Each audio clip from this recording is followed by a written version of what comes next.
नमस्कार दोस्तों, मैं प्रभात आज आपके लिए एक बार फिर लेकर आया हूँ 15 फरवरी 2021 एनटीपीसी जी के फुल एनालिसिस। तो दोस्तों हमारा पहला प्रश्न है इसमें, गांधी शांति पुरस्कार किस वर्ष से प्रारंभ हुआ? तो वो हुआ 1995 से। कौन सी इसमें है क्वेश्चन है ये, कौन से सीएम सबसे ज़्यादा समय के लिए कार्यरत रहे? तो इसमें रहे हमारे पवन चामलिंग, सिक्किम में रहे थे वो 24 साल तक लगातार रहे थे वो। स्टैंड अप इंडिया की शुरुआत कब हुई? तो ये है 2016 से हुई है इसकी। शहरी क्षेत्र में कितने परसेंट जनसंख्या निवास करती है? तो ये करती है 31.16%। संवेग में परिवर्तन की दर न्यूटन के कौन से नियम से है? मतलब जो हमारे साइंटिस्ट थे न्यूटन, तो उनका जो संवेग का उन्होंने परिवर्तन नियम दिया है वो दिया है द्वितीय नियम से, यानी कि न्यूटन का द्वितीय नियम कहलाता है ये। खेलो इंडिया यूथ गेम की शुरुआत कहाँ से हुई? ये हुई है हरियाणा से। पृथ्वी के बाहरी भाग को क्या कहते हैं? तो वो कहते हैं क्रस्ट। विटामिन बी की कमी से कौन सा रोग होता है? तो वैसे बेरी बेरी होता है, मगर जो असली में जो रोग होता है उसे क्या कहते हैं? मैकोलोब्लास्टिक एनीमिया। दोस्तों थोड़ा गला खराब है आज जुकाम की वजह से। तो इसमें पहला अगला क्वेश्चन है हमारा, आरबीआई का प्रतीक चिन्ह क्या है? तो इसका प्रतीक चिन्ह होता है ताड़ का पेड़ व बाघ।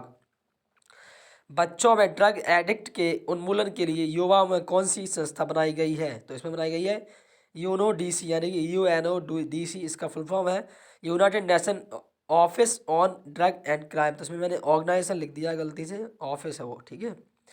बच्चों में विज्ञान को बढ़ावा देने के लिए किस संस्था द्वारा यवका योजना का चलाई गई है? तो ये चलाई गई है इसरो के द्वारा। कोविड-19 के कारण किस राज्य में पहली मृत्यु हुई? तो वही थी कर्नाटक में, क्योंकि बेंगलोर में सबसे पहले पेशेंट आया था इसका। दादा भाई नौरोजी किस वर्ष हाउस ऑफ कॉमन्स कांग्रेस के सदस्य बने? तो वो बने थे 1892 में। मोहनजोदड़ो की खुदाई किस वर्ष शुरू हुई? तो हुई थी 1922 में। ये किसके द्वारा शुरुआत कराई गई थी इसकी? दयाराम साहनी के द्वारा। प्रथम शिक्षा से संबंधित कौन सा उपग्रह है? तो वो है एजुसेट। भारत में सर्वाधिक पाई जाने वाली मिट्टी कौन सी है? तो वो है जलोढ़ मिट्टी। सर्वोच्च न्यायालय की प्रथम महिला न्यायाधीश कौन थी? तो वो थी फातिमा बीबी। 124वां आर्टिकल संशोधन किससे संबंधित है? तो वो है अति पिछड़ा वर्ग की जो आरक्षण दिया गया था उससे। भीम का फुल फॉर्म क्या है? तो वो है Bharat interface for money. Bharat के कौन से प्रधानमंत्री जिनका जन्म स्वतंत्रता के बाद हुआ? तो वो है हमारे श्री नरेंद्र मोदी जी, जो हमारे वर्तमान प्रधानमंत्री हैं। पहला पर्यावरण दिवस कब मनाया गया? तो वो मनाया 1974 में।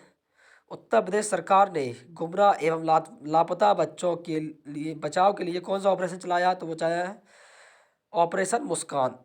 78वीं भारत छोड़ो वर्षगांठ कब बनाई गई थी? वो बनाई गई थी 8 अगस्त 2020 को, सॉरी 8 अगस्त 2020 को 78वीं भारत छोड़ो वर्षगांठ बनाई गई थी, जो 1942 में वैसे 9 अगस्त को की जाती है। वैसे शुरुआत इसकी 8 अगस्त 1942 को हुई थी, इसलिए इसकी हम वर्षगांठ हर साल 8 अगस्त को मनाते हैं। लगातार 2 बार गोल्ड मेडल जीतने वाले भारत के पैरा ओलंपिक खिलाड़ी कौन से हैं? तो वो है देवेंद्र झाझरिया। कौन सा रोग जीवाणु जनित रोग है? तो वो है स्मॉल पॉक्स। 65वां दादा साहब फाल्के पुरस्कार किसको मिला? तो वो है विनोद खन्ना को मिला। MB का फुल फॉर्म क्या है? वो है मेगाबाइट। कैंसर के इलाज के लिए किसका उपयोग किया जाता है? तो ये किया जाता है कोबाल्ट-60 का। UNEP का हेडक्वार्टर कहाँ पर है? तो ये है नैरोबी में। उत्तराखंड को तिब्बत से कौन सा दर्रा अलग करता है? तो करता है मालाला दर्रा।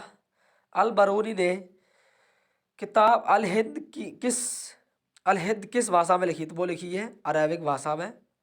रत्नावली किताब के लेखक कौन है? वो है हर्षवर्धन, राजा हर्षवर्धन थे। किस तरह की ऑब्जेक्ट में इमेज दिखाई देती है? तो वो दिखाई देती है ट्रांसपेरेंट ओपिक।